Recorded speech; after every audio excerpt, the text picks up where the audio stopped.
Hola a todos, muy buenos días, bienvenidos a serenitymarkets.com. Les habla José Luis Cárpatos y esta es nuestra tradicional cita de todos los sábados del año con el vídeo de las 4 claves de la semana que ahora termina. Clave técnica, clave fundamental, clave cuantitativa o de fontanería de mercado y clave de varios. Empezamos a grabar hoy sábado 10 de mayo a las 9:34 de la mañana, hora española. Espero que estén todos ustedes bien. Yo con sueño, porque como aún no me han puesto las persianas, pues aquí estamos muy al norte y a las 5 menos cuarto de la madrugada, una cosa así, pues sale el sol y nos da el sol en las narices en la cama y no hay quien duerma ya a partir de esa hora. La única solución que hemos tenido que usar es poner sábanas colgando de las ventanas pegadas con cinta americana. Las tenemos así desde hace varios meses porque no teníamos aún las persianas. Pero en fin, parece que la semana que viene, el miércoles y el jueves, nos las ponen, por fin.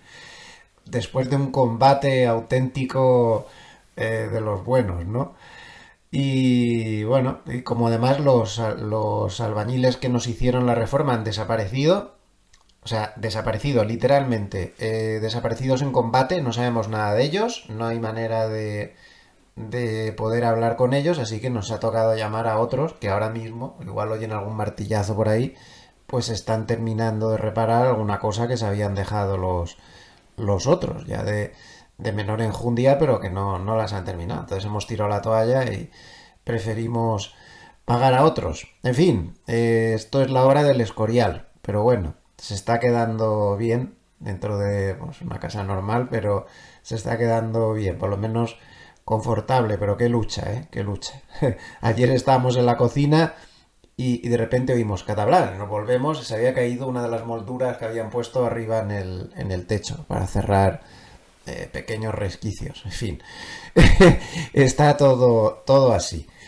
Obras tengas y salgas vivo de ellas. Piensen muy bien cuando hagan una reforma a quién meten, estén en el país que estén, porque con este gremio hay que seleccionar muy bien el polvo de la paja, que hay gente muy buena, pero también hay mucho Pepe Gotera y Otilio, chapuzas a domicilio. A mí me ha tocado Pepe Gotera y Otilio en persona, literalmente. Por cierto, qué buenos aquellos dibujos de los tebeos, ¿no? Qué tiempos aquellos. Bueno, por lo demás, pues trabajando mucho, muchísimo trabajo, conforme están los mercados y todos los vaivenes que tenemos a diario y demás. Pero como aquí mucha tranquilidad, pues siempre se encuentra un hueco para trabajar con las series, mi hobby, que ya saben. Y esta semana he trabajado mucho con los hobbies. Me he visto una serie entera durante el fin de semana que la recomiendo. Es Netflix, una gran sorpresa. Una serie argentina rodada íntegramente también en Argentina, que está muy bien. Sin los presupuestos estos enormes que tienen las series en Estados Unidos y demás. Un presupuesto modesto, pero la serie está muy digna y muy bien hecha. Se llama El Eternauta. Es una serie del género que ya saben que me gusta a mí mucho, de futuros distópicos y demás. Está muy bien hecha. Mantiene la tensión durante toda la serie y deja un final tremendamente abierto, por lo cual supongo que habrá segunda parte. Así que El Eternauta se la recomiendo. Y también ayer empecé a ver, como tengo aquí en Suiza el Antena 3 Premium, porque si no, no puedo ver ninguna cadena española, pues empecé a ver una serie que he visto que salió, cuya protagonista es Belén Rueda, que se llama Eva y Nicole. Está bastante bien, es sobre la Marbella de los años 80, en un tono entre comedia y dramático, y está bien hecha la serie, se ve con agrado, y llevo ya, no sé si son 3 o 4 capítulos, y la verdad es que la recomiendo también. Y por supuesto, pues algún episodio suelto, como ven ha sido una semana intensa de mis hobbies, necesito desconectar, algún episodio suelto de Bosch lo sigo recomendando, una serie magnífica de detectives, es de las muy buenas en su género. Por lo demás, pues la parte humana de la familia todos bien, la parte canina, pues ahí seguimos luchando. Esta semana hemos tenido un poco más de esperanza. Nos dijo la neuróloga que lo lleváramos a una fisioterapeuta que no está cerca, está en el cantón de Friburgo, yo estoy en el cantón de Go. Me tengo que dar unos paseitos bastante importantes, pero en fin, son agradables. La verdad es que los paisajes en este país son bellísimos. Es que es difícil encontrar un solo rincón del país que no sea de tarjeta postal, ¿eh? Es impresionante. Bueno, pues paseíto hasta el cantón de Friburgo y ayer nos dijo la fisioterapeuta que empieza a reaccionar, que empieza a tener sensibilidad en las patas traseras, que es las que se le habían quedado paralizadas, que empieza ya a levantar la cabeza, se le había quedado doblada después del ataque y que empezaba a tener signos de mejoría. Bueno, vamos a ver cómo evoluciona la cosa. Pues si acaso, pues no queremos hacernos muchas ilusiones, pero bueno, pues ahí estamos luchando por el pobrecillo a ver qué se puede hacer. Ay, Dios mío, qué complicada que es la vida a veces. Por eso me gustan las cosas sencillas, por eso me gusta estar aquí en plan sencillo, con gente sencilla, mis vecinos son sencillos, el paisaje es sencillo, todo verde, todo así, lejos un poco del bullicio. Ayer cuando vine a la fisioterapeuta me tuve que volver en hora punta, había un lío inimaginable y cuando llegué aquí arriba a la montaña, aquí casi solos, la verdad es que se agradece. Estoy encantado de estar aquí, es un sitio que me motiva mucho. Bueno, un poquito de propaganda antes de empezar. En Tefi Escuela de Negocios, atención, porque llega esas ofertas flash que se hacen pues como mucho un par de veces al año. Ahora no habrá otra hasta dentro de varios meses o más. El día 22 de mayo será ese día de la oferta flash y durante las 24 horas por lo tanto, el jueves 22 de mayo se podrá aprovechar todas estas ofertas. Así que ténganlo en cuenta, pues si están interesados en algún programa, pues es un buen momento para obtener importantes descuentos. Y también pues comentarles que se inicia otro nuevo programa en la Escuela de Negocios, Intefi. Si recuerdan, pues hemos sido bastante activos. Yo personalmente he hecho varias ediciones de un programa con una firma de certificaciones para preparar los exámenes oficiales autorizados por la CNMV para poder ejercer como asesor, gestor y demás. Hubo que dejar de seguir con esas preparaciones porque la casa matriz decidió dejar de hacer exámenes en español y los pasó a hacer en inglés, pero volvemos otra vez a la carga con este programa, curso preparatorio para asesor financiero EFPA, impartido por Javier Barayat, que tiene una muy dilatada experiencia en todos estos temas y también lleva muchos años en el asesoramiento financiero, y un servidor que da varias masterclass a lo largo del programa. Bueno, pues entre los dos prepararemos para la aprobación de ese examen oficial reconocido por la Comisión Nacional del Mercado de Valores. Y también recordarles que si entran en gloversia.com pues pueden acceder a todos los datos sobre las actividades que hacemos en la EAFI, de la que soy director de inversiones. Se pueden suscribir a la newsletter para estar informados, porque hacemos también muchas cosas inmobiliarias y de corporate, por si están interesados en este tipo de cosas, pueden recibir información. Y también pues las diferentes estrategias que tenemos, mediante las cuales pues asesoramos a diversas instituciones a través de las cuales pues se pueden relacionar con ellas. Recordarles, por ejemplo, pues las dos SICAPs que tenemos, multimercados equilibrada, que lleva dos estrategias de futuros, una a corto plazo, la otra a medio plazo, y una estrategia de opciones, una combinación, una nueva estrategia que se ha empezado hace poco, que creo que puede ser bastante interesante. Y también Gloversia Dinámica, en la cual tenemos una cartera más de renta fija en este momento y va tomando renta variable pues según se tercia, y que lleva unos años pues siendo muy consistente. Por ejemplo, el 2022, que fue un año muy malo, consiguió cerrar en positivo 2,22, el 2023 más 8,48, 2024 más 6,26 y este 2025 pues ha resistido muy bien todas las locuras que ha tenido el mercado, y el máximo drawdown que hemos llegado a tener, pues como se ve, es de alrededor del 2 y pico. Gloversia.com. Nos vamos al mercado, un mercado realmente muy complejo, un mercado agotador, porque seguimos bajo esa ruleta de titulares constante.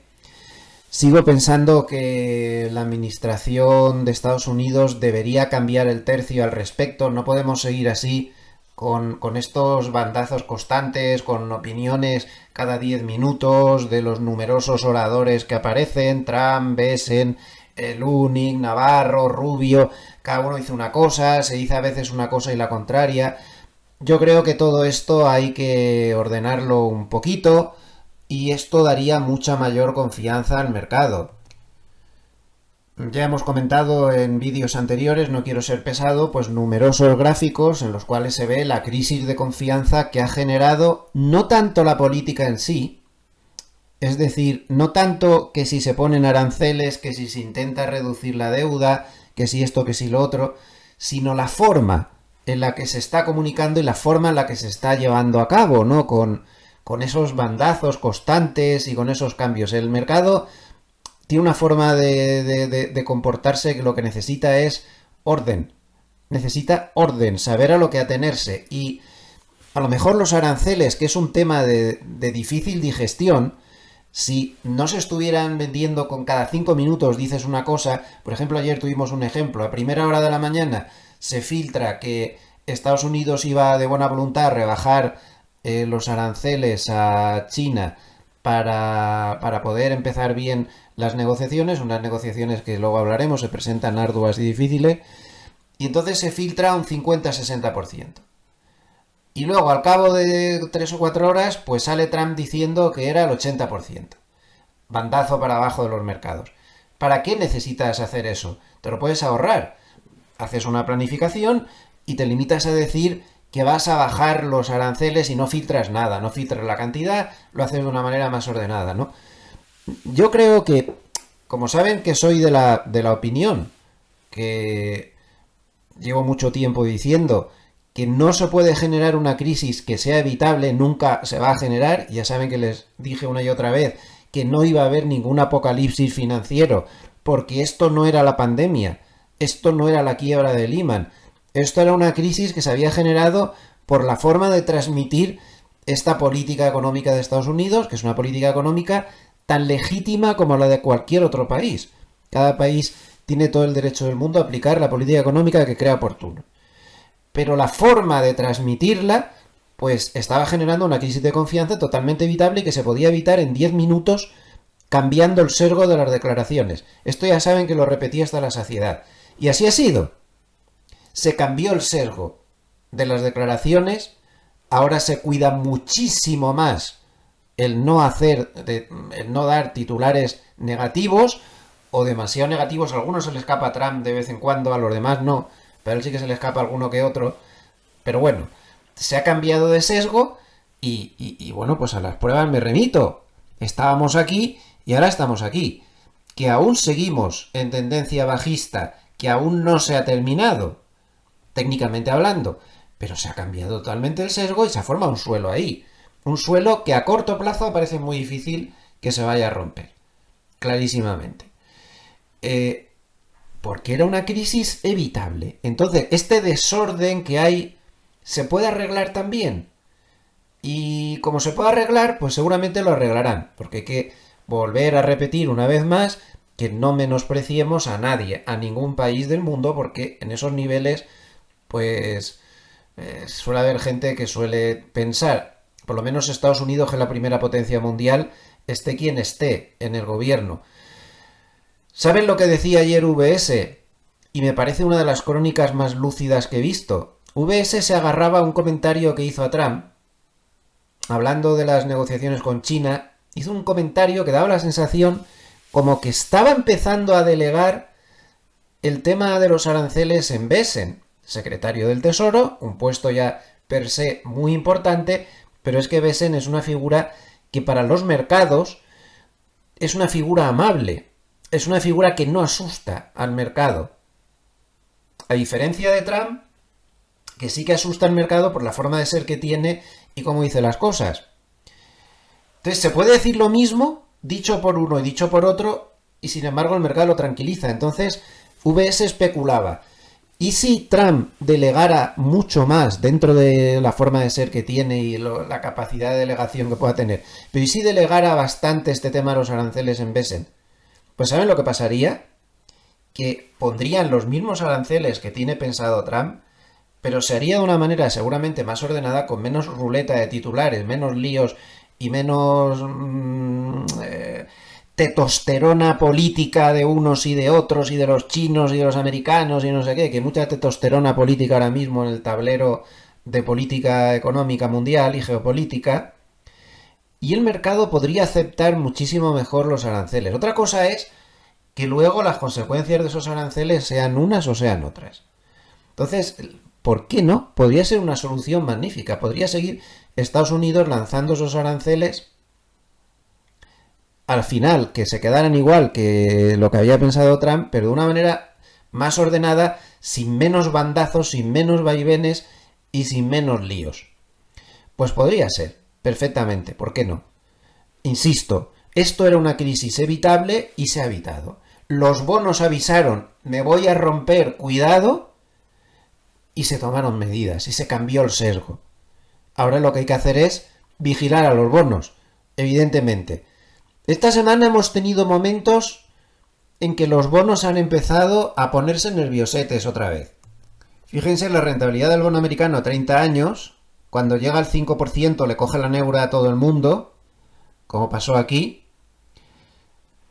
Aquí reaccionó Trump con un 4, a ver, voy a situar el cursor bien, un 4,91%, 4,91%, es decir, rozando el 5%, pero es que miren el cierre de ayer en 4,84%. ¿Por qué están reaccionando los bonos así? ¿Por qué se están poniendo los bonos nerviosos si la bolsa está aguantando el tipo? Bueno, está bastante lateral los últimos días, pero está ahí en la parte alta, lateral, dando muchos bandazos, pero lateral, y los bandazos son de tamaño mucho más reducidos. ¿Por qué a los bonos no les convence tanto lo que está pasando? ¿Por qué se están volviendo a poner nerviosos otra vez? Pues evidentemente porque esta semana se ha visto que el mercado había menospreciado lo que estaba pensando Trump sobre los aranceles. A ver, Trump no ha mentido, no se ha inventado nada. Lo dijo en la campaña electoral 1000 veces. Lo dijo desde los primeros días de su mandato. De hecho, se llegó a autodenominar el hombre de los aranceles o algo así. Advirtió que en su política económica había un apartado que era subir los aranceles bastante para tener más ingresos y poder pues bajar los impuestos para gente que gane menos de 200.000 dólares, creo que está ahí el listón que tiene en la cabeza más o menos al año, y para también desapalancar el sector público y apalancar el sector privado y rebajar deudas y demás. Lo dijo. Otra cosa es que se esté de acuerdo o que no se esté de acuerdo. A mí personalmente ya saben que esto de los aranceles no lo termino yo de ver, pero bueno, podrás estar de acuerdo o no estar de acuerdo, pero él lo dijo. Entonces no sé dónde está la sorpresa de que ahora él siga muy duro en el tema de los aranceles, porque si él lo dijo que lo iba a hacer y lo está haciendo, bueno, pues ya está. Pero el mercado le dio por pensar que tras el aplazamiento de los 90 días, con lo que nos íbamos a encontrar es con una serie de acuerdos que fueran aranceles cero, es decir, pequeñas zonas de libre comercio. Aranceles cero entre Estados Unidos y la Unión Europea, aranceles cero entre la India y Estados Unidos, etc. Pero no es eso lo que está pensando Trump, que está en su legítimo derecho de pensar lo que le dé la gana con la política económica de su país, insisto. No es eso. Él lo dijo desde el principio. Él tiene la idea de que los demás países están en deuda con Estados Unidos por una serie de historias que él cuenta, protección militar y tal cual, no sé qué, no sé cuántas, y no vamos a entrar a juzgar todo eso. Y se ha visto claramente, y eso no le ha gustado a los bonos, y de ahí el repunte que hemos visto esta semana, y que esté la cosa tensa otra vez, Se ha visto todo esto en el acuerdo con el Reino Unido. Y no olviden que el Reino Unido es su principal aliado, que el Reino Unido no tenía problemas de déficit al revés, tenía Estados Unidos superávit con el Reino Unido, es decir, si había un país fácil, este era de los más fáciles. De hecho, hay una tabla por ahí de países fáciles y difíciles. La publicó ayer BCA, como saben, firma muy respetable. Entonces, el más fácil de todos era Australia, que no tardará mucho en salir. Y el segundo más fácil del mundo para Trump, para Estados Unidos, era Reino Unido. Luego vendría Holanda, Nueva Zelanda, Noruega, Francia, Dinamarca, España y ya con bastante diferencia de facilidad, Suecia, Italia. Teniendo en cuenta que, bueno, aquí está separado por países, pero la Unión Europea va a la limón, es decir, que España, Italia y Francia no pueden negociar por su cuenta. Luego Suiza estaría en un punto intermedio más o menos con Italia. Y luego ya vienen los difíciles. Los acuerdos difíciles son todos estos. Corea del Sur, Japón, Taiwán, Bélgica, Alemania, que está dentro de la Unión Europea, y los más difíciles, pues sus dos vecinos y con los que más comercio tiene, México y Canadá. China no está en la lista, pero China estaría que se sale de la tabla. No sé por qué no han metido a China aquí. El acuerdo con China no la veo, ¿no? Que esté China por ningún sitio. El acuerdo con China es el más difícil de todos, con muchísima diferencia.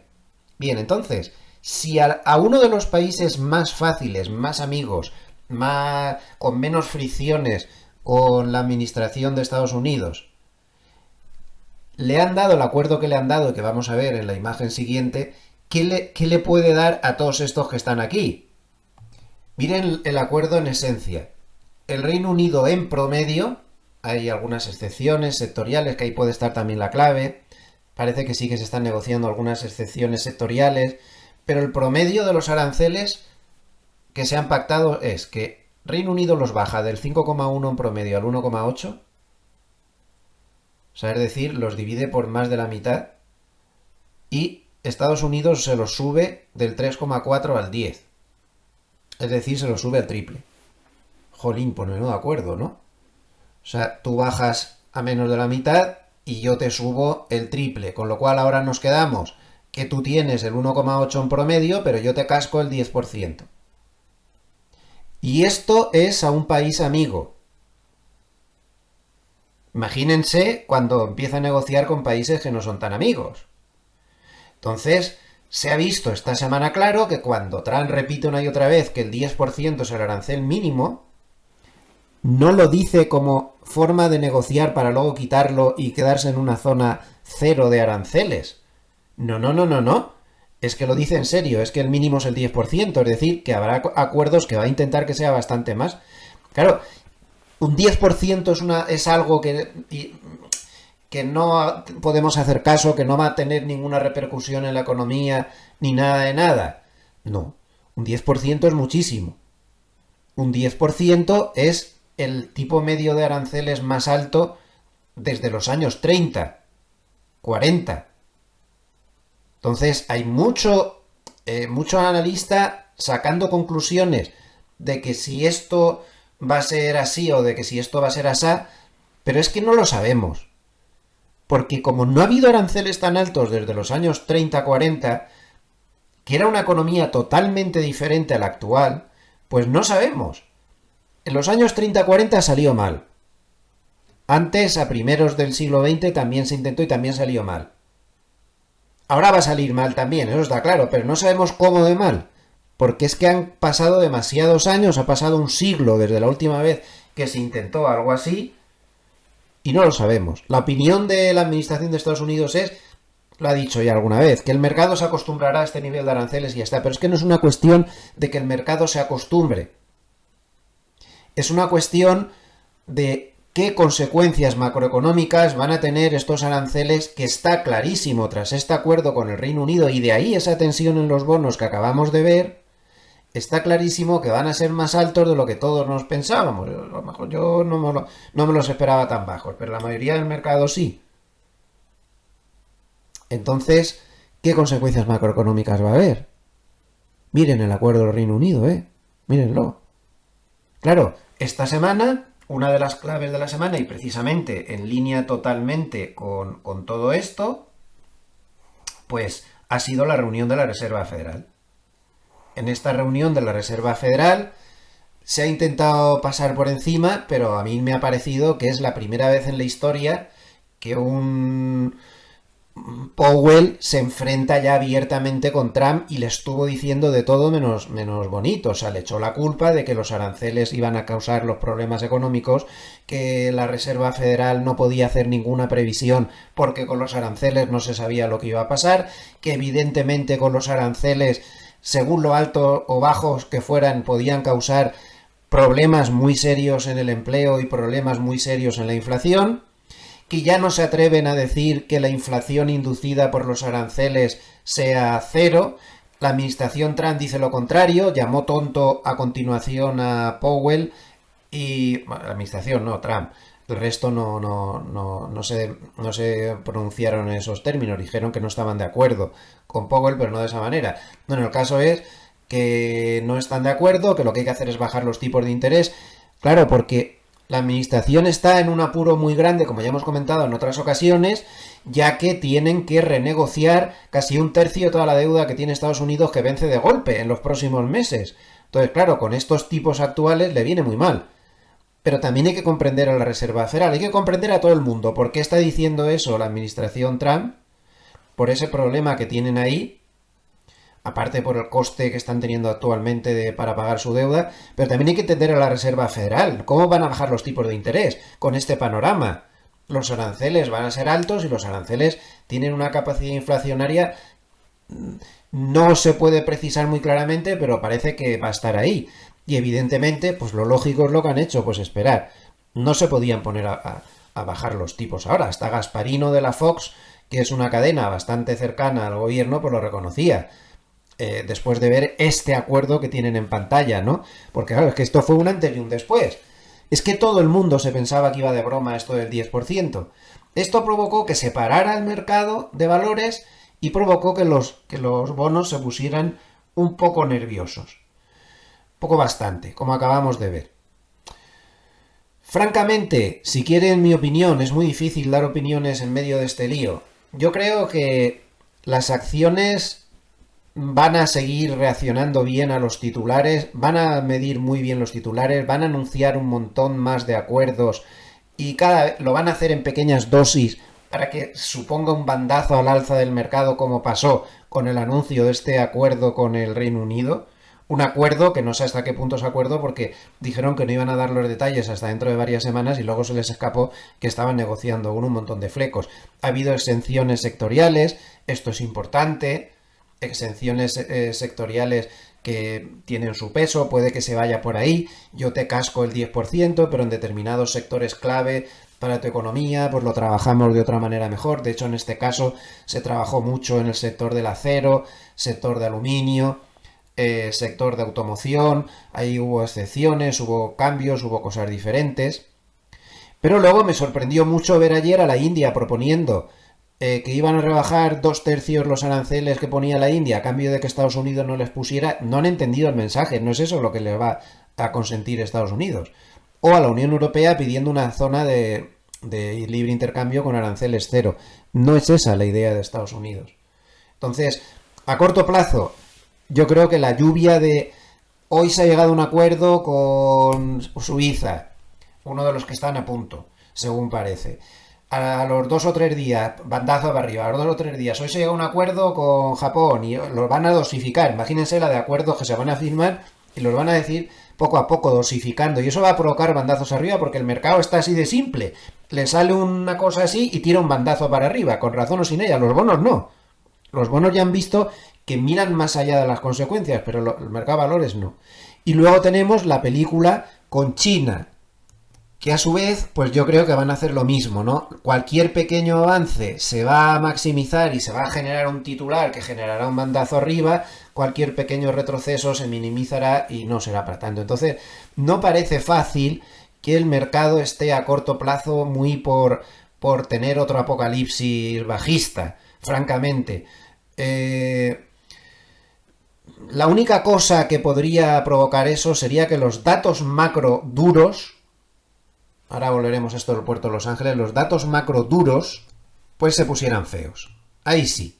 O sea, yo creo que ahora mismo el mercado de bolsa, que hay que separarlo del mercado de bonos, se está tragando el sapo y la culebra del 10% ese, y no se va a asustar demasiado si la cosa sigue así, pero si los datos macro empezaran a salir, los duros, empezaran a salir mal, empezar a darse cuenta de las consecuencias económicas de los aranceles, ahí ya se podría poner la cosa peor. Entonces, por eso digo que a corto plazo yo veo muy difícil que pudiéramos tener otro apocalipsis bajista, bajada sí, pero no en plan como lo que acabamos de ver en abril ni nada de eso.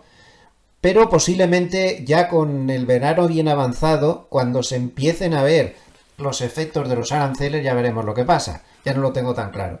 De momento es demasiado pronto y los efectos de los aranceles no se han dejado sentir en los datos duros, empleo, índice de precios al consumo, ese tipo de datos, pero sí se ha dejado sentir en los datos de confianza, las encuestas, los ISM, ese tipo de cosas. Ahí sí que se han dejado sentir. Los datos soft son los verdes, este tipo de datos. Y los datos duros, claro, los datos duros son matemáticos. O está haciendo efecto en la economía o no. Son los rojos, no está haciendo efecto. Pero claro, en los verdes, como son todo encuestas, que si el dato de la Universidad de Michigan, que si el ISM, que si no sé qué, en las encuestas sí se avanza ya la negatividad de los aranceles. Si estos datos duros empezaran a seguir a los datos blandos, cosa que normalmente pues suele suceder, como ven aquí, por ejemplo, los datos duros estaban como ahora aguantando, estamos hablando de principios de 2024, los datos blandos estaban avisando que venían los problemas y al final los datos duros le siguieron. Y al revés, los datos blandos empezaron mucho antes a recuperarse y al final los datos duros le siguieron. Aquí de nuevo igual, los datos blandos se anticiparon y luego le siguieron a la baja los datos duros. De nuevo la misma historia, los datos blandos se anticiparon al alza y luego le siguió. Y aquí a la baja y aquí al alza realmente nunca se han puesto los datos blandos, por lo tanto tarde o temprano los datos duros le van a seguir, salvo que estemos en una excepción un poco rara que se puede dar también. Esto es muy importante, que tengamos muy claro este concepto de datos duros y datos blandos. Entonces, esto requiere un tiempo para que los datos matemáticos, no encuestas, no opiniones de confianza, pues puedan incorporar los problemas que puedan tener los aranceles. Cuando estos datos macros se compliquen, ahí el mercado sí que podría reaccionar. Teóricamente. Porque esta semana alguien nos ha vuelto a recordar que esto es tan complicado que ni siquiera siempre esto es así. Y quien nos lo ha recordado es el DAX alemán, que se ha metido otra vez en zona de máximos históricos, con todos los problemas que tiene esta economía, con todos los líos políticos que tiene esta economía, con todos los follones que precisamente Alemania es que está en un momento realmente complicado, uno de los momentos más complicados desde que cayó el muro de Berlín. Y está en máximos históricos su bolsa. Tuvo una corrección a la vez que Wall Street. Sigue siendo prácticamente imposible que Estados Unidos tenga una caída fuerte y que no le sigan los demás. La caída del DAX tampoco fue pequeña precisamente. Se cayó un 18%, pero lo ha recuperado totalmente. Hizo otra vez en máximos históricos. O sea que esto de la macro suele funcionar, pero... Bien, volvamos a lo de los chinos. Hemos centrado un poco el tiro de cómo está el panorama de aranceles con resto. Los más importantes, no nos olvidemos que se va a vender como que lo de Corea del Sur es la leche en bote, que el dato de Japón, la repera, que son países importantes, pero aquí donde se juega la Champions no es ahí. Donde se juega la Champions de los acuerdos comerciales es Canadá, México, China, Unión Europea. Ahí está la mayoría del comercio mundial de Estados Unidos. Canadá, México, China, Unión Europea. Y ninguno de los cuatro va a ser fácil. La bajada de pantalones que acabamos de ver en el Reino Unido parece muy difícil que se pueda repetir en la Unión Europea, por ejemplo.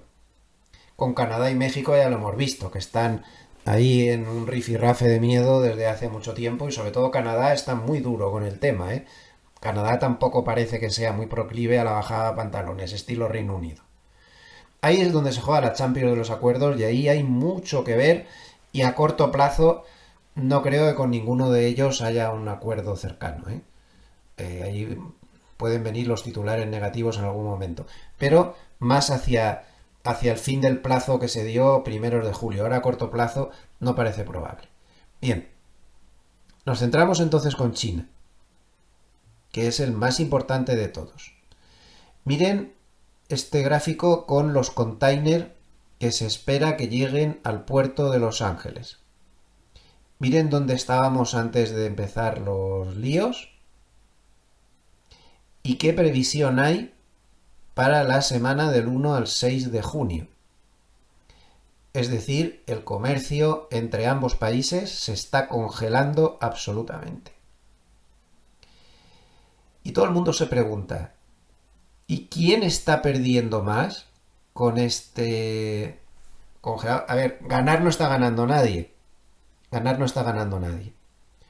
Pero los analistas se inclinan a pensar que está perdiendo más China que Estados Unidos. Lo que pasa es que China tiene un componente... Bueno, hay que recordar que Xi ha instaurado ahí una dictadura, que él ahí tiene que guardar siempre su imagen por encima de todo, que no hay quien le controle. Tiene una serie de ventajas que Trump no tiene.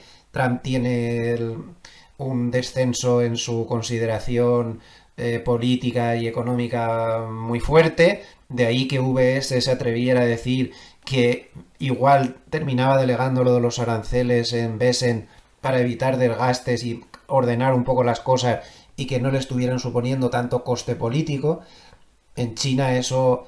Bueno, el caso es que hay un artículo de Reuters que ha hecho reflexionar a muchos analistas en el que se ve que posiblemente China lo está pasando muy mal con toda esta congelación y sobre todo que los datos de China, como no los controla nadie, pueden estar dando datos falsos como cortina de humo para no reflejar la verdadera situación económica que les está suponiendo este punto de congelación al que han llegado entre ambos países a nivel de su comercio. Es que se pueden inventar los datos. ¿Quién los controla? ¿Quién puede entrar en China a controlar los datos? Internamente es impensable. Te pueden mandar a un campo de concentración y de fuera no hay nada para controlar. Encima, últimamente se han visto bastante cosas raritas. Algunos analistas lo han comentado en estos datos. Entonces, el artículo de Reuters se llama "Dentro de la decisión de China de sentarse a la mesa sobre los aranceles de Trump". Reuters ya saben que es una compañía muy, muy bien considerada y el artículo ha servido para reflexionar a mucha gente, ¿no? Observe los titulares. Dice: las preocupaciones económicas de China provocan conversaciones comerciales con el equipo de Trump. Es que China está más preocupada de lo que reconoce. Las conversaciones de Ginebra ponen de manifiesto la profunda desconfianza entre Estados Unidos y China. La relajación de la retórica de Trump despejó el camino para las conversaciones, dicen los funcionarios. Eso es una realidad. Trump lleva mucho cuidado con lo que dice de China desde hace ya un par de semanas. Siempre dice que quieren un acuerdo, que es un gran país, que quiere un acuerdo justo, que no sé qué. La retórica ha variado mucho. Y aquí muchas consideraciones que hacer. Dice que a puerta cerrada los funcionarios chinos se han alarmado cada vez más por el impacto de los aranceles en la economía y el riesgo de aislamiento a medida que los socios comerciales de China han comenzado a negociar acuerdos con Washington. O sea que la cosa no está tan bien allí. La realidad es que la guerra comercial entre las dos economías más grandes del mundo, sigo leyendo, combinada con la decisión de Trump el mes pasado de imponer aranceles a docenas de otros países, y ojo con esto, ha interrumpido las cadenas de suministro, ha inquietado los mercados financieros y avivado los temores de una fuerte desaceleración en el crecimiento global. No menospreciemos los efectos de los aranceles. Estamos jugando con cerillas en una gasolinera. A corto plazo dudo mucho que esto vaya a afectar al mercado, Pero vuelvo a repetir lo mismo de antes. Dentro de unos meses, cuidado con la que se puede liar aquí si no se maneja esta situación con cuidado. Y como creo que todo el mundo es consciente de la situación, pues espero que se tomen las medidas adecuadas. Subrayen esta frase: ha interrumpido las cadenas de suministro. ¿Hace falta que les recuerde la que se lió cuando el COVID interrumpió las cadenas de suministro? Por ahí empezó todo. Y ya vieron dónde acabó la inflación. Mientras tanto, las restricciones a las exportaciones chinas han reducido el suministro de minerales críticos que Estados Unidos necesita para armas, productos electrónicos, bienes de consumo. Y esto es muy importante. Los índices de aprobación de Trump están cayendo debido a su manejo de los aranceles y la economía. Entonces dice, creo que ambas partes se están equilibrando para tratar de parecer duras, pero no quieren ser los responsables del hundimiento de la economía global. Los chinos pusieron el listón muy alto para estas conversaciones, pero cada vez estaba más claro que la administración Trump quería hablar y no podían decir que no para siempre. Por lo tanto, han aceptado lo que probablemente se vea mejor como negociaciones previas en Ginebra. Y fíjense en esto. Dice, entre los principales impulsores de la retirada de Pekín, es decir, de que Pekín se haya sentado en la mesa a hablar, se encuentran las señales internas de que las empresas chinas están luchando para evitar quiebras y reemplazar el mercado estadounidense, dijeron 3 personas familiarizadas. Algunas áreas que ya han sentido el impacto inmediato han sido los fabricantes de muebles, juguetes, como los textiles. Dice que el gobierno está viendo muy de cerca los cierres de fábricas, las huelgas, las pérdidas de empleo en el corazón industrial del sur de China. Muchos analistas han rebajado las previsiones de crecimiento económico para China 2025 y el banco de inversión Nomura ha advertido que la guerra comercial podría costarle hasta 16 millones de puestos de trabajo. Y algo debe estar viendo de todo esto el Banco Central Chino, el gobierno chino, el Banco Central Chino, porque ahí es el que manda, el que decide con todo. Porque recuerdo que esta semana ha habido nuevos estímulos monetarios, han bajado los tipos de interés en su tasa repo a 7 días y además han rebajado en 50 puntos básicos las reservas que les piden a los bancos. Insiste Reuters diciendo que las empresas chinas están luchando para cambiar el mercado estadounidense por otro, pero no funciona. No funciona porque las naciones en desarrollo no pueden comprar tantos artículos. Y para muchas empresas esto es una amenaza, chinas, esto es una amenaza existencial que debía resolverse en días o semanas, o si no van a tener que cerrar. Es decir, parecía que China podía cambiar el mercado estadounidense por otros, pero no es así. Demasiado grande ese mercado. Además, a Pekín también le preocupa quedarse sin lugar en la mesa de negociaciones, mientras que Vietnam, India, Japón, sus principales socios comerciales, inician conversaciones con Washington. Esto también es importante. ¿Y qué puede pasar ahora? Pues miren, esto es muy importante también. Sobre la mesa puede haber compras de productos agrícolas. ¿Recuerdan el 2019? Empezamos así y al final la cosa se solucionó con el famoso acuerdo de fase 1, o sea, la fase 1, la fase 2, la fase 3. Luego no sé si se cumplió, me parece que no. Pero el acuerdo de fase 1 era que Pekín se comprometió a compras de productos agrícolas estadounidenses por un montón de dinero en 2 años.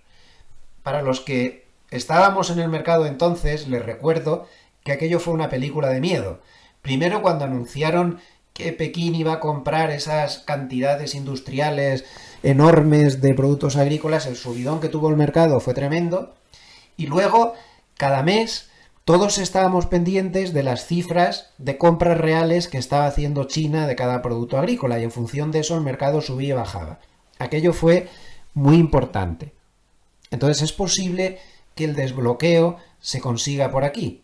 En cualquier caso, parece que es un acuerdo que puede llevar años, pero yo estoy de acuerdo con algunos analistas. He visto, por ejemplo, esta mañana Zero Hedge que opinaba eso, y es que los pequeños avances se venderán como victorias, se meterán en titulares muy espectaculares, y esto pues incinerará a cualquier corto que pueda estar en el mercado. Ahora mismo, a corto plazo, yo no estoy de acuerdo con Hartnett que haya que estar corto de nada, porque me parece muy peligroso. No digo que no vaya a funcionar, pero me parece muy peligroso estar corto.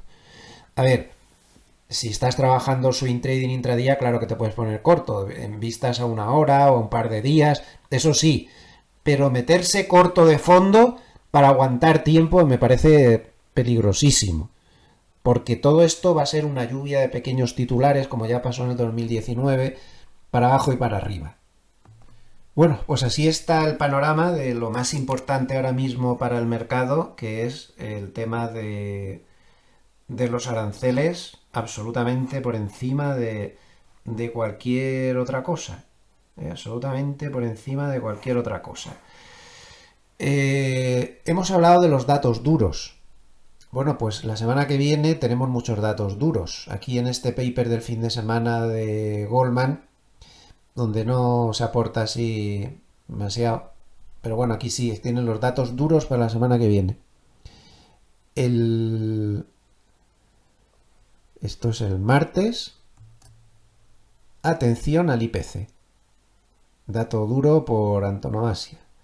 Y el jueves tendremos ventas al por menor. También el jueves Powell tendrá una comparecencia y después de todo lo que dijo en la reunión de la Reserva Federal, pues hay bastante interés en ver lo que puede pasar. ¿Qué movimiento espera el mercado para la semana? Pues aquí lo tienen. A ver, ¿dónde está? Lo tienen aquí. El straddle de las opciones, teniendo en cuenta que hay un IPC por medio, para toda la semana que viene es del 2,25% de movimiento en cualquier dirección. Otra clave de la semana bastante importante es que los bancos de inversión han salido en tropel a dejar claro, en este caso se respalda la teoría del gobierno de Estados Unidos, pues que el dato de Producto Interior Bruto que vimos en este trimestre no se va a volver a repetir en el segundo trimestre. Esto es favorable para el mercado porque significaría que los datos duros siguen aguantando. Ellos siguen pensando que hay una distorsión en las importaciones, que se adelantaron a los aranceles de una manera enorme y que por lo tanto el segundo trimestre va a ser mejor. Y tomó la delantera en esto de las previsiones Goldman, que conmovió mucho al mercado positivamente cuando lanzó esta predicción, según la cual, según Goldman, el Producto Interior Bruto del segundo trimestre va a salir nada más y nada menos que en el más 2,5%, frente al menos 0,3% del trimestre anterior. Por lo tanto, según Goldman, va a ser un dato contundente y que va a dar la razón al gobierno de Estados Unidos en que aquí no ha pasado nada. Bueno, pues es un factor a tener en cuenta. Ya digo, Goldman no es el único que lo está diciendo. La mayoría de bancos de inversión están respaldando la misma teoría.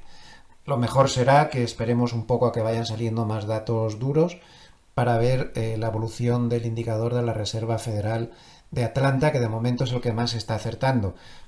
Aún tiene muy pocos datos para poder darle valor a la predicción. Hay que esperar un poquito más. Habrá que esperar hasta finales de mes aproximadamente y ahí empezaremos a tener ya una idea más clara. De momento, estas son las previsiones.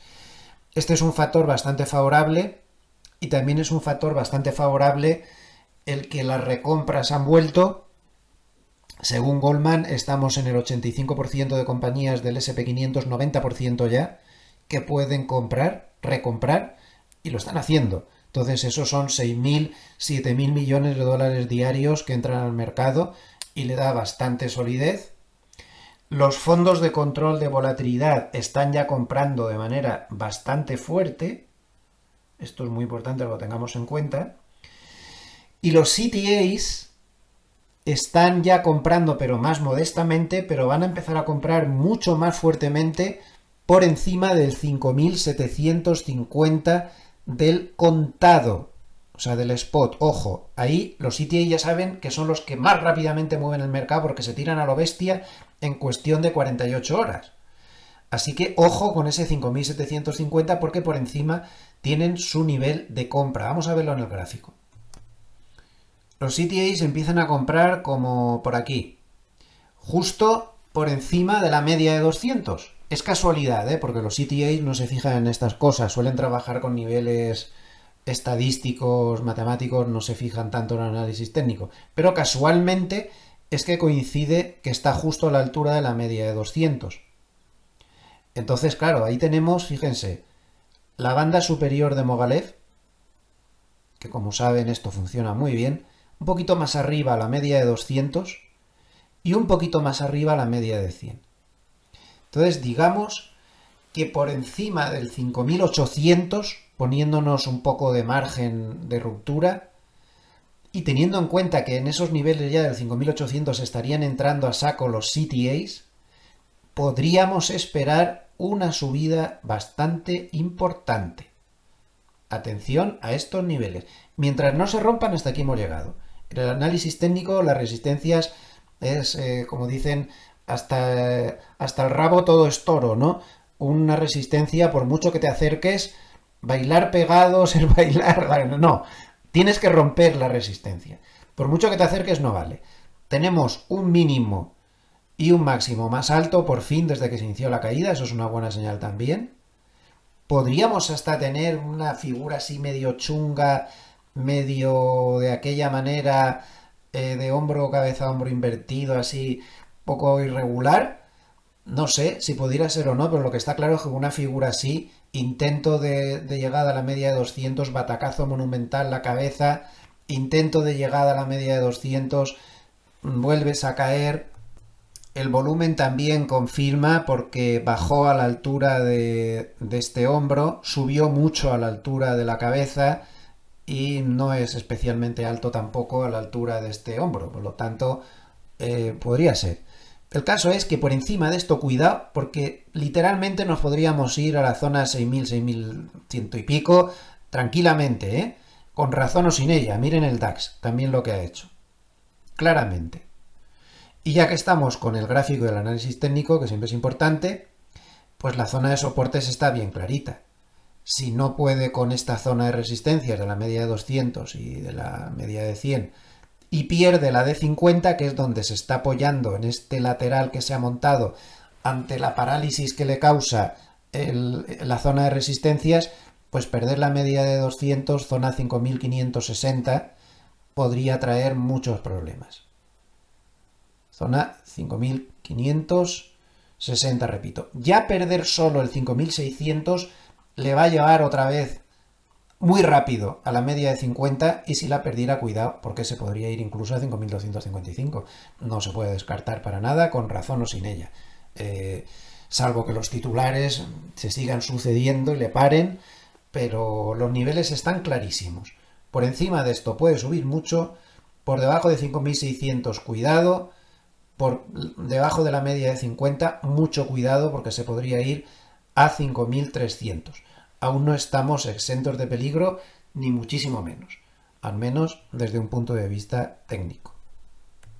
Por cierto, que se me ha olvidado decir antes que Trump ayer por la noche, después del cierre, dijo que estaban a punto de anunciar de manera inmediata otros 4 o 5 acuerdos más. Ya se ocuparán de decirlo uno por uno para que vayan generando titulares alcistas y bandazos alcistas, o sea que esto está para lo que está. Bueno, aquí tienen las recompras con cálculo de Deutsche Bank. Como ven, estamos en un periodo ya de muy fuertes recompras y esto ayuda mucho al mercado. De hecho, están máximos históricos las recompras ahora mismo. Calculen 6.000, 7.000 millones de dólares, más bien 7.000 millones al día, al día. Pasamos al apartado de varios, con algunos gráficos interesantes. Fíjense este gráfico que curioso, el declive que ha tenido el sector de manufacturas en Estados Unidos, un declive constante y tremendo, ¿no? Poco después de la Segunda Guerra Mundial, las manufacturas estaban como el 10%, eran el 10% del Producto Interior Bruto, el 28%, perdón, 1 del Producto Interior Bruto, y ahora ha bajado al 10%, en un declive constante, y muy difícil de revertir, da la sensación. Otro gráfico en el capítulo de varios, que es para recortarlo y pegarlo en el corcho de la pared para que no se nos olvide. Esa teoría de que las bolsas siempre suben, bueno, puede ser que sea así, pero ¿cuántos años te puedes tirar sin ganar un euro? Si consideramos, como ponen en el gráfico, la rentabilidad real. Siempre que en economía vean que aparece la palabra real, se está refiriendo a que el dato en cuestión o la serie de datos en cuestión la están ajustando por inflación. Entonces, ajustado por inflación, este gráfico lo que presenta es, en los últimos 124 años, cuáles han sido los periodos más largos, repito que ajustado por inflación, en los cuales no se ha ganado nada en una bolsa. Bueno, pues el récord lo tiene la bolsa de Austria, que llegó a estar 98 años sin ganar absolutamente nada si teníamos en cuenta la inflación. Pues sí, la bolsa siempre sube, pero ¿tiene usted disponible 98 años para esperar a que suba? No. Por eso a mí cada vez me gusta más moverme un poquito. No, yo me meto aquí y como la bolsa siempre sube, pues no me preocupo. Sí, te tienes que preocupar. Tienes que moverte. Tienes que cambiar, tienes que, según, moverte un poquito. Puedes moverte muchito o un poquito, pero no te puedes quedar mirando, porque como te va a pasar como esto, 76 años en Bélgica, la bolsa de Bélgica. 73 años la bolsa de Italia. España, por ejemplo, a ver, porque tengo astigmatismo y eso que tengo las gafas puestas y se me van las líneas. 57 años España ha estado sin ganar nada. 57 años. Estados Unidos, menos. Pero ha tenido periodos duros, 16 años. Dinamarca, Canadá, Estados Unidos y Australia son los que han tenido los periodos más cortos y aún así 16 años. 16 años son muchos años esperando a que suba.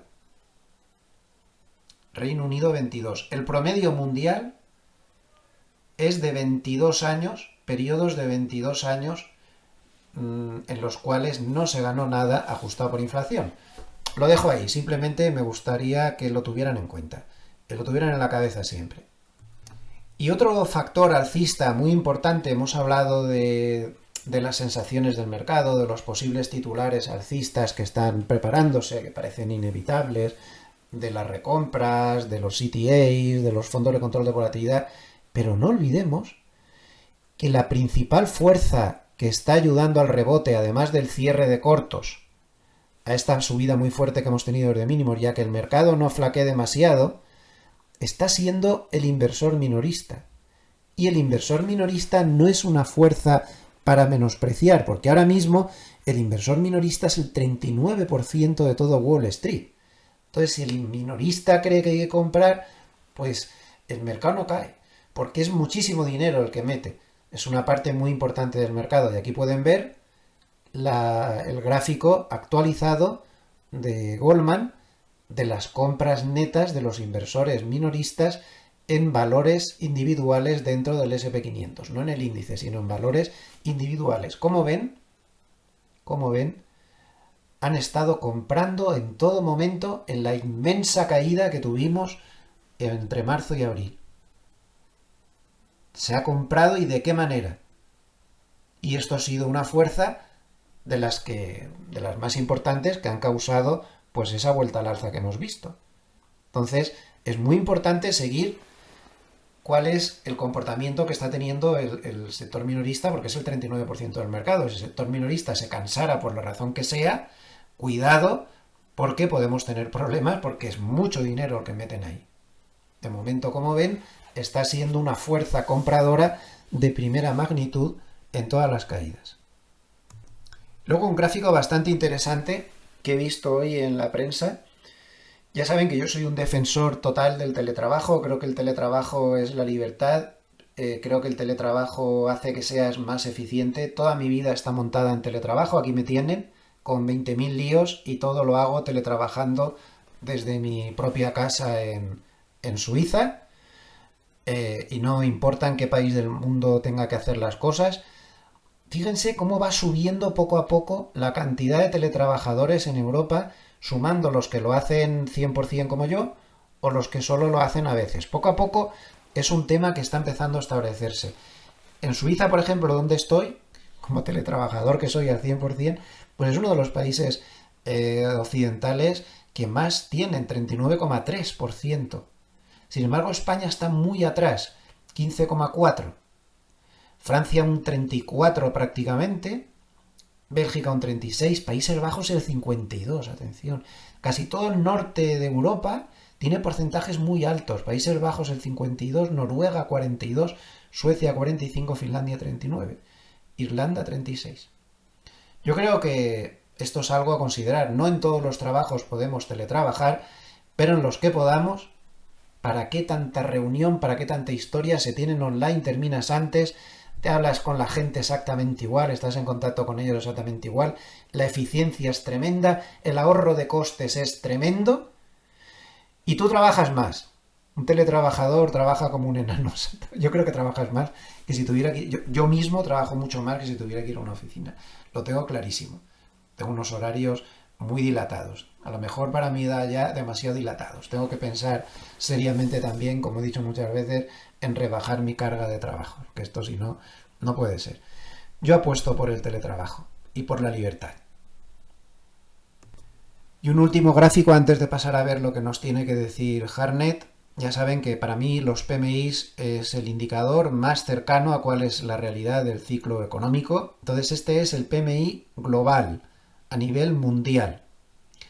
¿Cómo está el crecimiento mundial? Pues mira, en la manufactura está, mira a mí no me toques, un poquito por debajo de la zona de contracción, pero no mucho.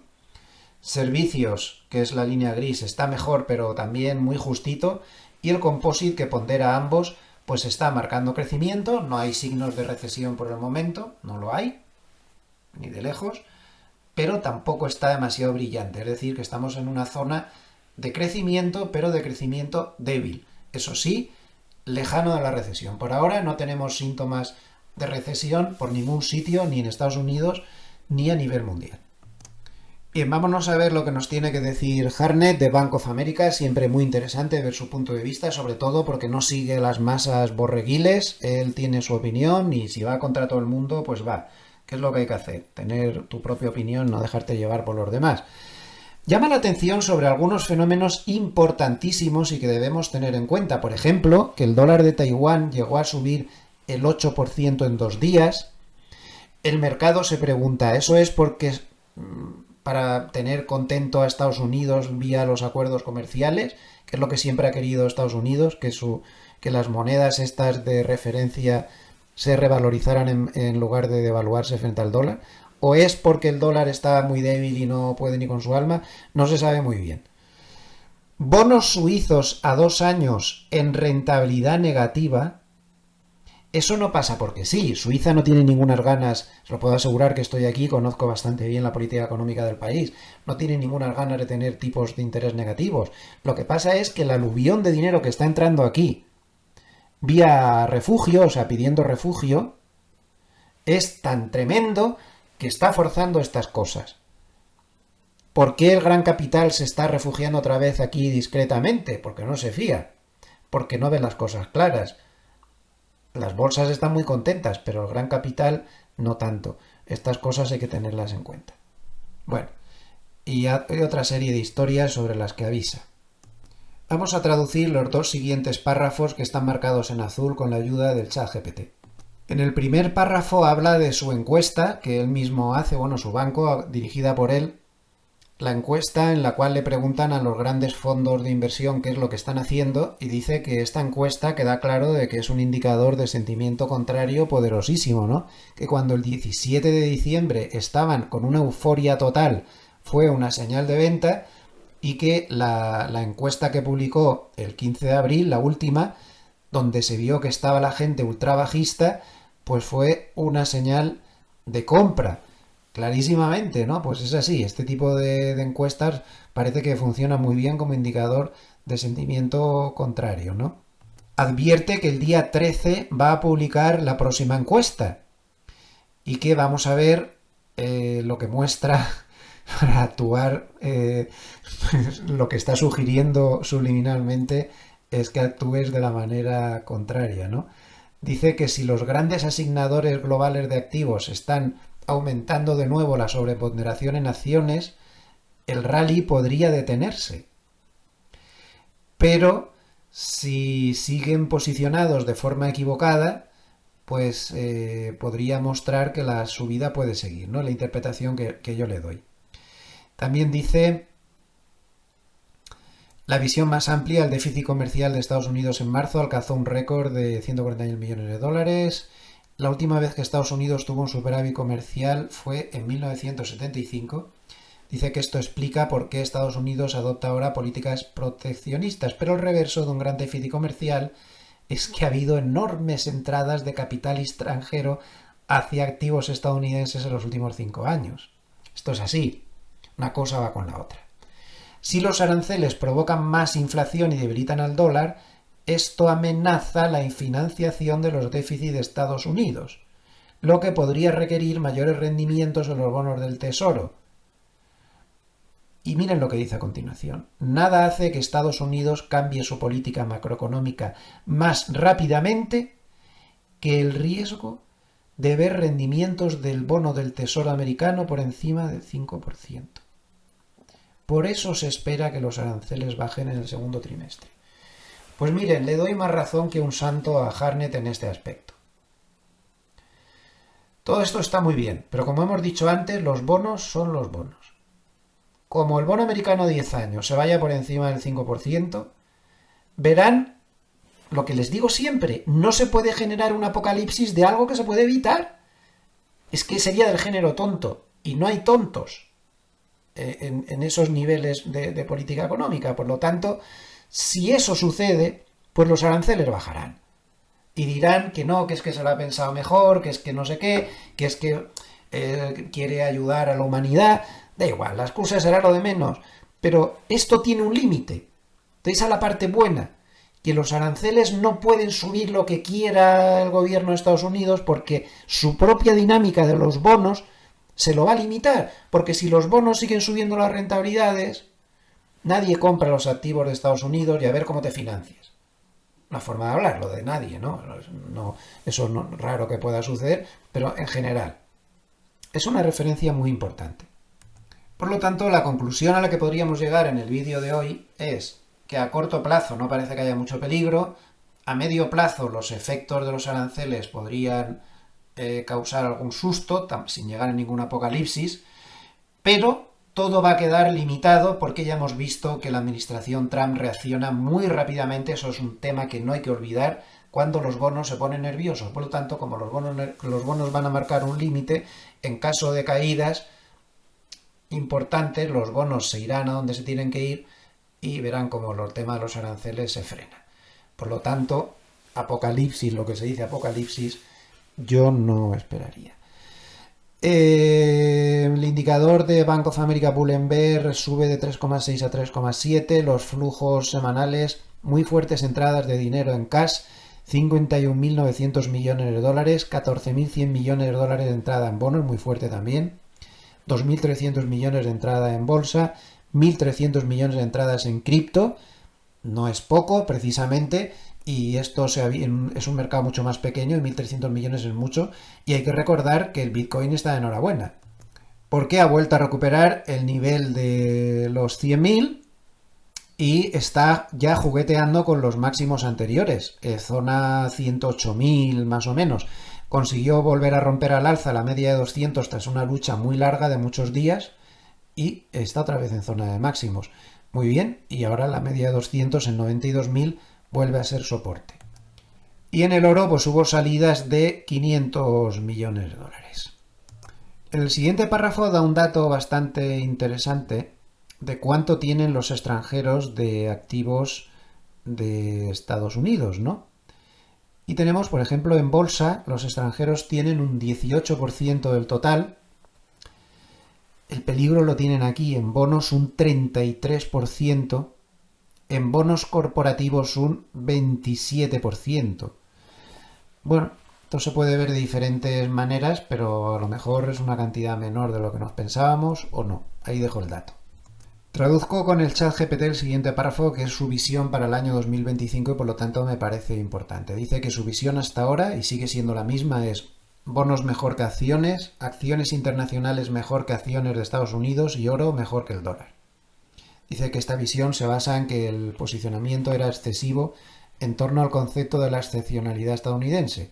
Esto ahora está entrando en conflicto con las nuevas políticas populistas, mayores aranceles, menor tamaño del gobierno, reducción de la inmigración y menos intervenciones militares. Estas políticas se están tomando, dice, y tiene razón, para reducir el vertiginoso ritmo de crecimiento nominal del Producto Interior Bruto de Estados Unidos, que ha sido el 50% en los últimos 50 años, lo que implica una reversión de alguna de las mayores tendencias de inversión de la década de los años 20. Inteligencia artificial, evitar China, cualquier activo excepto bonos, ese tipo de cosas. Respecto a la autoridad política actual, la Reserva Federal ha dejado de recortar tipos. El crecimiento del gasto público se ha detenido.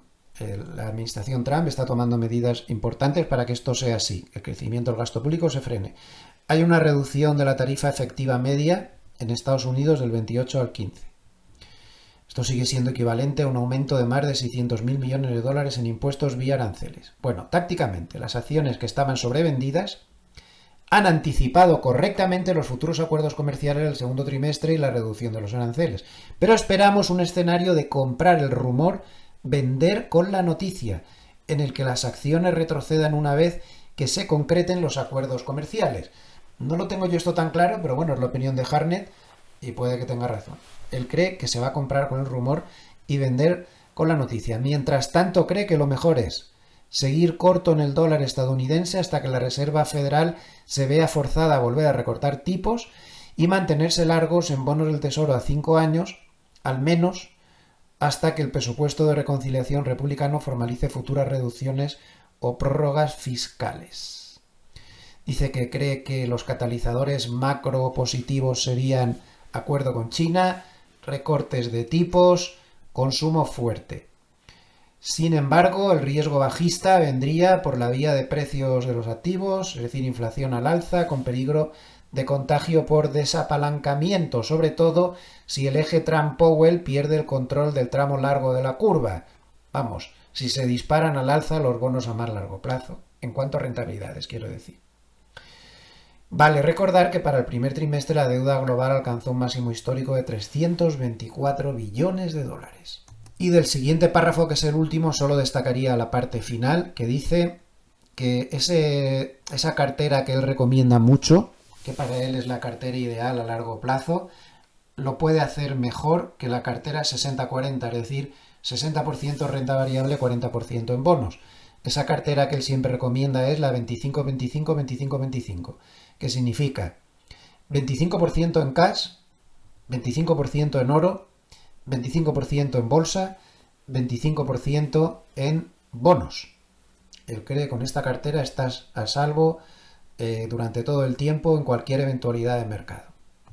Pues hasta aquí llegamos, tienen todos los datos. Recuerden por favor que todo lo que he dado en este largo vídeo son mis opiniones personales, que yo me equivoco muchísimo y más que me voy a equivocar y por lo tanto no me hagan ni caso, ni a mí ni a nadie. Ustedes hagan su propio análisis, que es el único que vale.